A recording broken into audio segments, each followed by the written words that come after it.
నమస్తే, good afternoon. Hello doctor కార్యక్రమానికి మీ అందరికీ స్వాగతం. ఐవీఎఫ్ ఎవరికి సజెస్ట్ చేస్తారు, ఐవీఎఫ్ ప్రొసీజర్ ఎలా ఉంటుంది, ఎలాంటి కప్పుల్లో మనం ఐవీఎఫ్ రికమెండ్ చేస్తాము, ఎగ్స్ తక్కువగా ఉన్నా మనం ఐవీఎఫ్ చేసుకోవచ్చా, ఎగ్స్ పెంచడానికి మార్గాలు ఏమన్నా ఉన్నాయా, వీటికి సంబంధించి మీ అనుమానాలను నివృత్తి చేసేందుకు ఈ అంశాలపై ఇవాల్టి హలో డాక్టర్ కార్యక్రమంలో వివరించడానికి మనతో పాటు ప్రైమ్ 9 స్టూడియోలో 49 ఫెర్టిలిటీ సెంటర్ నుండి డాక్టర్ సాహితి గారు లైవ్లో సిద్ధంగా ఉన్నారు. వారితో మాట్లాడి మరిన్ని సలహాలు సూచనలు తెలుసుకుందాం. నమస్కారం సాహితి గారు. Hello, welcome to prime 9 studio. ఈ కార్యక్రమంలో మీతో పాటు పార్టిసిపేట్ చేయడం సంతోషంగా ఉంది. అయితే ఇందులో ముఖ్యంగా ఐవీఎఫ్ ఫెర్టిలిటీ సెంటర్కి సంబంధించి చాలా మందికి చాలా రకాలైన అపోహలు ఉన్నాయి. మీకు కూడా తెలిసే ఉంటుంది. అంటే ఈ మధ్యకాలంలో అవేర్నెస్ పెరిగి అందరూ మన దగ్గరికి రావచ్చు, బట్ అంతకుముందు అదేదో పెద్ద బ్రహ్మాండంగా ఫీల్ అయిపోయేవారు. సో అలాంటి వారికి మీరు ఇచ్చే సజెషన్ ఏంటి?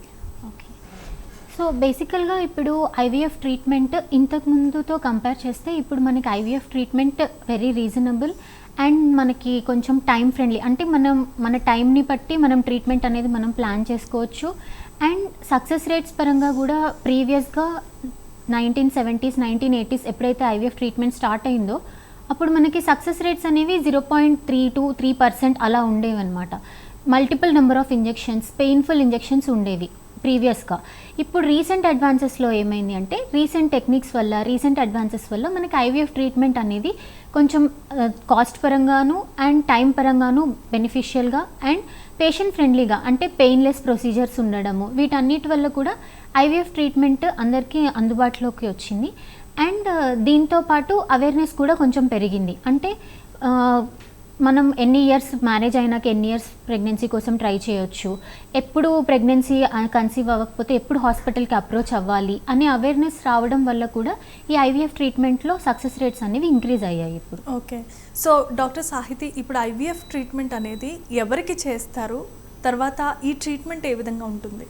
ఓకే, బేసికల్గా అసలు ఐవీఎఫ్ ట్రీట్మెంట్కి వచ్చే కంటే ముందు అసలు ఇన్ఫర్టిలిటీ అంటే ప్రెగ్నెన్సీ, సంతానలేమి సమస్య అనేది ఏంటి అంటే మ్యారేజ్ అయిన తర్వాత ఒక 1 year హస్బెండ్ అండ్ వైఫ్ కలిసినా కూడా ప్రెగ్నెన్సీ రావట్లేదు అని ఎవరైతే కపుల్స్ ఉంటారో వాళ్ళని మనం ఇన్ఫర్టైల్ కపుల్స్, అంటే వాళ్ళకి ఏదో ఇన్ఫర్టిలిటీకి సంబంధించిన సమస్య ఉంది అని కేటగిరీలో మనం వాళ్ళని కన్సిడర్ చేస్తామన్నమాట.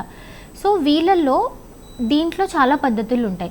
న్యాచురల్గా కన్సీవ్ అవ్వకపోతే మనం టాబ్లెట్ పద్ధతి వాడతాం, లేదా ఐయుఐ, లేదా ఆర్ఎల్స్ లాస్ట్ రిసార్ట్ మనం ఐవీఎఫ్కి వెళ్తాం.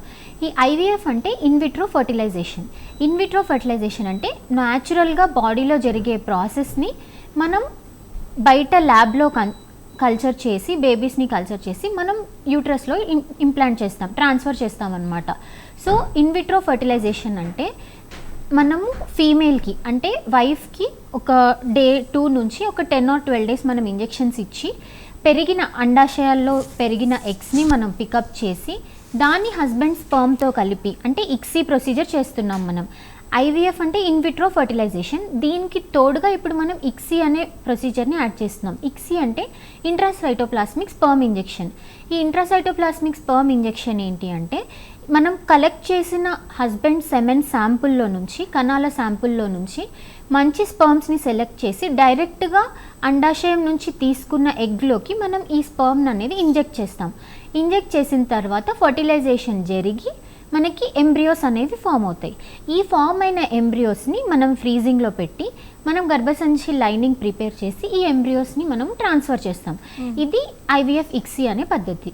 ఓకే, సో ఇప్పుడు కపుల్స్ కొంతమంది ఒకళ్ళలో ఉండొచ్చు, ఇద్దరిలో ఉండొచ్చు లోపం అనేది, వాళ్ళని మనం ఎలా రికగ్నైజ్ చేస్తాము, దాన్ని ఎలా రెక్టిఫై చేస్తారు? ఓకే, సో ఈ ఇన్ఫర్టిలిటీకి సంబంధించిన సమస్య ఓన్లీ ఫీమేల్లో ఉంటుంది లేదా ఓన్లీ మేల్లో ఉంటుంది అని ఏం లేదు. బోత్ వైఫ్ అండ్ హస్బెండ్ ఇద్దరికీ ఇన్ఫర్టిలిటీకి సంబంధించిన ఇష్యూస్ ఉండొచ్చు. సో బేసిక్గా మనం ఫీమేల్ అంటే వైఫ్ని కన్సిడరేషన్లోకి తీసుకుంటే మనం ఎలా ఎవాల్యుయేట్ చేయాలంటే first age of the patient, ఆ ఫీమేల్ ఏజ్ కన్సిడర్ చేయాలి. అండ్ తను మన దగ్గరికి వచ్చినప్పుడు మనము ఫస్ట్ ఒక స్కాన్ చేసుకుంటాం. స్కాన్ చేసుకొని ఈ ఫీమేల్లో మనం ఎలా కేటగరైజ్ చేస్తామంటే యూట్రస్ అంటే గర్భసంచి ఎలా ఉంది అనలైజ్ చేసుకుంటాం.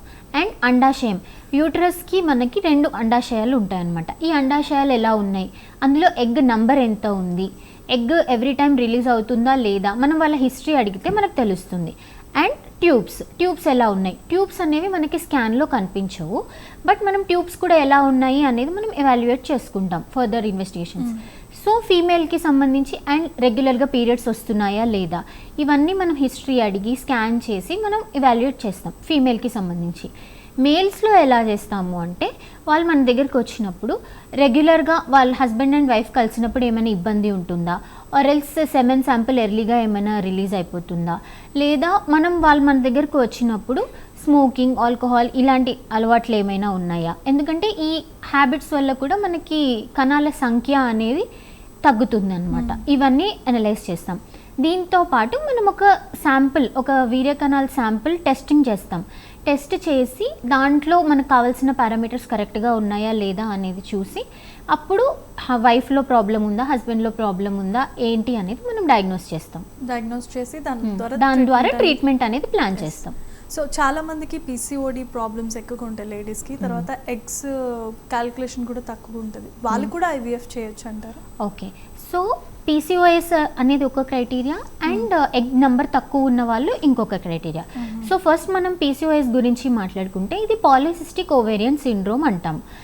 దీంట్లో ఎలా ఉంటుంది అంటే నార్మల్గా అండాశయాల్లో ఉండాల్సిన దానికంటే ఎక్కువ నెంబర్ ఆఫ్ ఎగ్స్ ఆర్ ఎక్కువ నెంబర్ ఆఫ్ ఫాలికల్స్ మనకు కనిపిస్తున్నాయి అంటే వాళ్ళని మనం పీసీఓఎస్ కింద మనం కన్సిడర్ చేస్తామన్నమాట. సో వీళ్ళలో ఎలా ఉంటుంది అంటే పీసీఓఎస్ పేషెంట్స్కి ఫస్ట్ పీరియడ్స్ అనేవి ఇర్రెగ్యులర్గా ఉండొచ్చు. సో పీరియడ్స్ ఇర్రెగ్యులర్గా అంటే ఏంటి, 2 months ఆర్ 3 monthsకి ఒకసారి రావడం, ఆర్ ఎల్స్ 6 monthsకి ఒకసారి రావడం, లేదా కొంతమందికి ఓన్లీ ట్యాబ్లెట్ వేసుకుంటేనే పీరియడ్ రావడం, ఇలా డిఫరెంట్ క్రైటీరియా ఉంటుంది పీసీఓఎస్లో. అండ్ కొంతమందికి పీరియడ్స్ రెగ్యులర్గా కూడా వస్తాయి. రెగ్యులర్గా వచ్చిన వాళ్ళు కూడా పీసీఓఎస్ కేటగిరీలో ఉంటారు. వీళ్ళని ఇంకా ఎలా మనం డయాగ్నోస్ చేయొచ్చు అంటే హైపర్ ఆండ్రోజెనిజం అంటాం వీళ్ళల్లో. అంటే మేల్ ప్యాటర్న్ హెయిర్, గడ్డం మీద హెయిర్ రావటము, అన్వాంటెడ్ హెయిర్ ఎక్కువ ఉండడము, ఇవన్నీ అండ్ ఎక్కువ పింపుల్స్ ఉండడము, ఇవన్నీ హార్మోనల్ ఇంబ్యాలెన్సెస్ వల్ల వచ్చే చేంజెస్ పీసీఓఎస్లో. అండ్ దీంతో పాటు వీళ్ళకి ఇన్సులిన్ రెసిస్టెన్స్ అనేది కూడా ఉంటుంది. అండ్ ఈ పీసీఓఎస్ వాళ్ళు మోస్ట్ ఆఫ్ ది ఉమెన్ కొంచెం ఒబేస్ ఉండడం వల్ల ఇన్సులిన్ రెసిస్టెన్స్ వచ్చి వీళ్ళకి కొంచెం డయాబెటీస్ రిస్క్కి మోర్ ప్రోన్ ఉంటారనమాట వీళ్ళు. సో ఇవన్నీ క్రైటీరియాస్ ఉంటాయి. వీళ్ళని మనం ఎలా డయాగ్నోస్ చేస్తామంటే మన దగ్గరకు వచ్చినప్పుడు పీరియడ్స్ ఎలా వస్తున్నాయి ఏంటి అని ఫస్ట్ మనం ఆ హిస్టరీ అడుగుతాం. అండ్ దాంతోపాటు మనము బేసిక్ ఇన్వెస్టిగేషన్స్, థైరాయిడ్, ప్రొలాక్టిన్, ఇంకా మనకు కావాల్సిన ఇన్వెస్టిగేషన్స్ అన్నీ చేసుకుంటాం. అండ్ వీళ్ళకి మనము ఒకవేళ మ్యారేజ్ అయ్యి వచ్చిన వాళ్ళు, మ్యారేజ్ అయ్యి మన పిల్లలు అవ్వట్లేదు అని మన దగ్గరకు వచ్చిన వాళ్ళైతే ఫస్ట్ మనం వాళ్ళకి స్కాన్ చేసి ఎగ్ రిలీజ్ అవుతుందా లేదా, ఎందుకంటే ఈ పీసీఓఎస్లో ఎగ్ రిలీజ్ అవ్వడం అనేది కరెక్ట్గా జరగదు. ఎగ్ కరెక్ట్గా రిలీజ్ అవ్వదు, యానోవ్యులేషన్ అంటాం. కరెక్ట్గా రిలీజ్ అవ్వకపోవడం వల్ల వీళ్ళకి పీరియడ్స్ సరిగ్గా రాదు.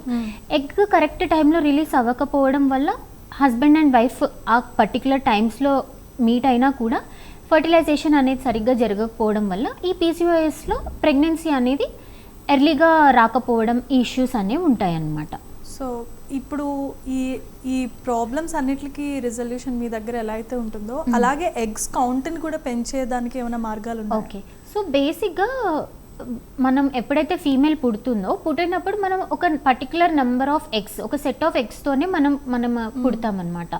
సో ప్రెగ్నెన్సీ ప్లాన్ చేసుకునే వాళ్ళు మనం ఎగ్ నంబర్ ఎంత ఉందో చూసుకోవాలి. బేసిక్గా ఇప్పుడు అరౌండ్ 30-35 years అంతవరకు ఎగ్ రిజర్వ్ అనేది మెయింటైన్ అవుతూ ఉంటుంది.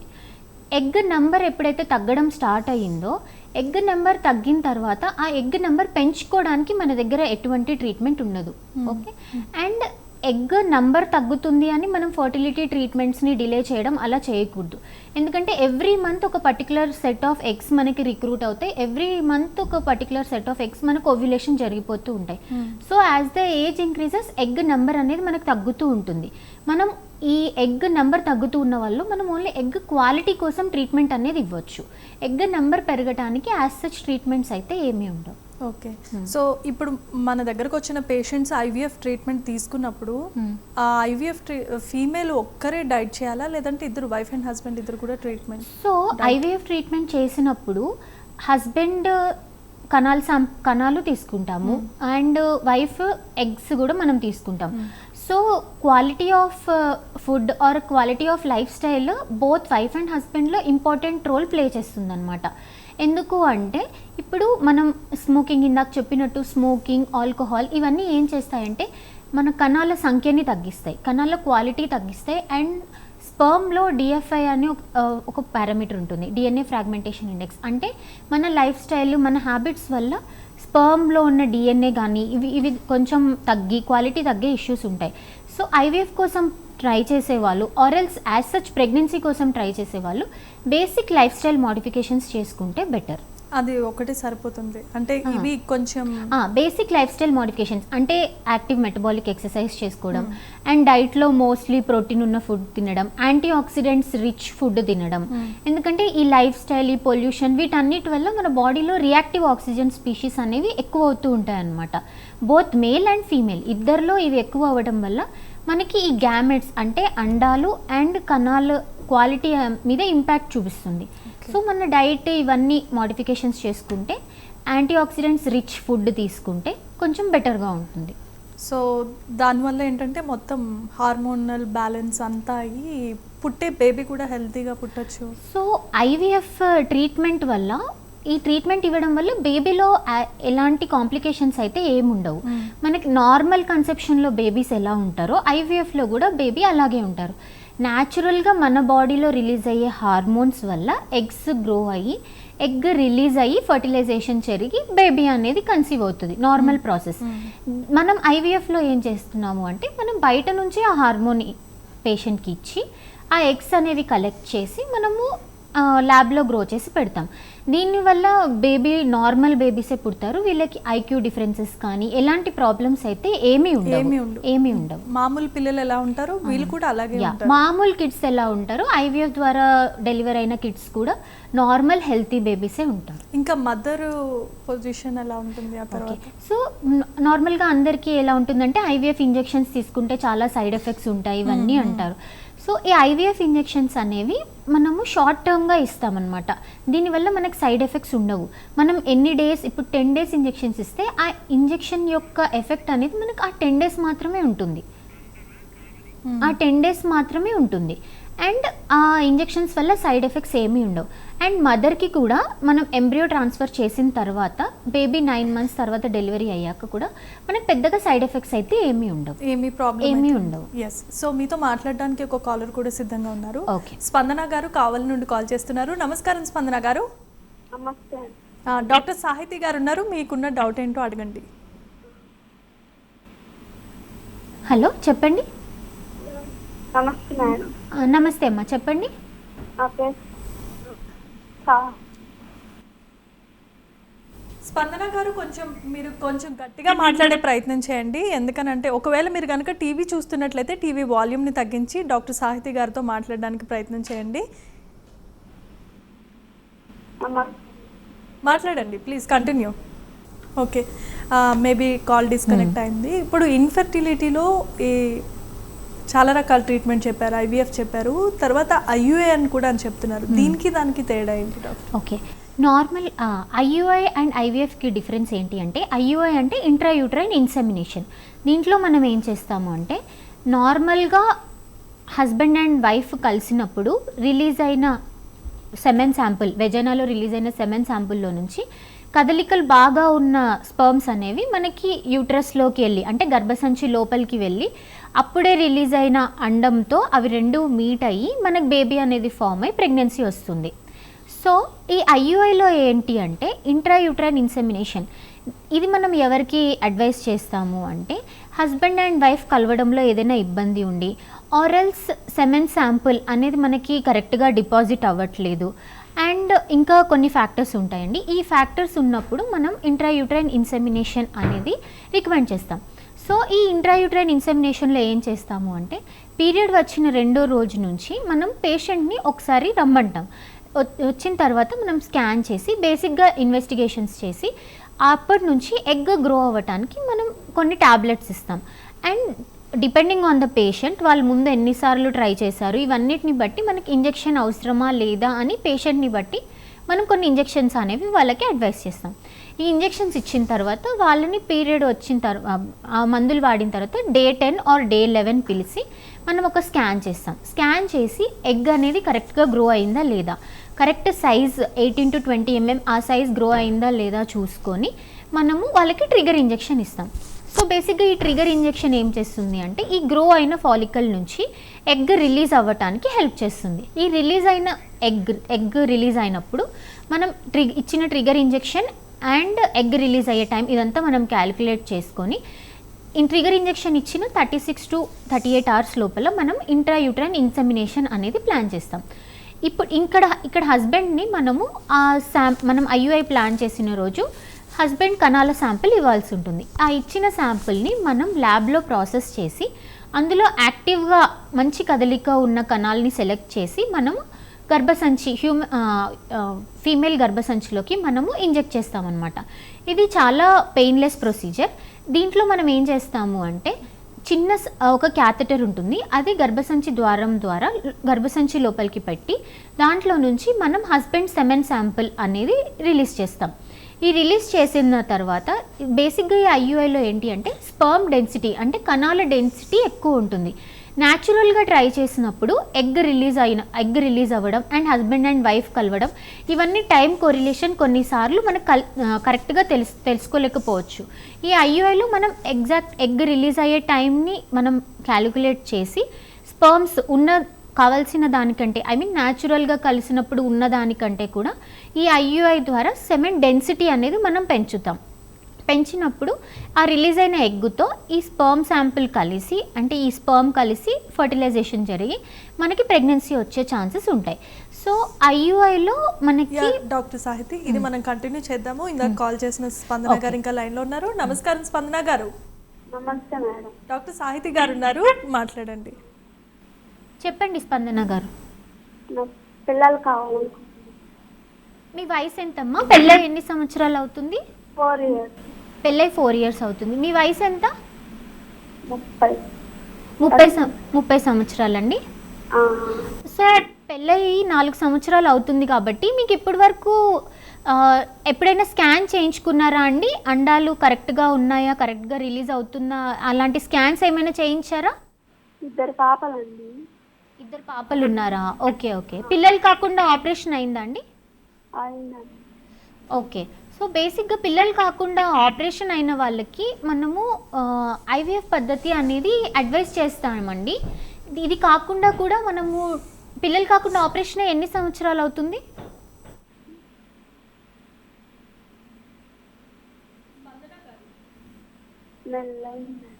పిల్లలు కాకుండా ఆపరేషన్ ఎన్ని సంవత్సరాలు అవుతుందండి?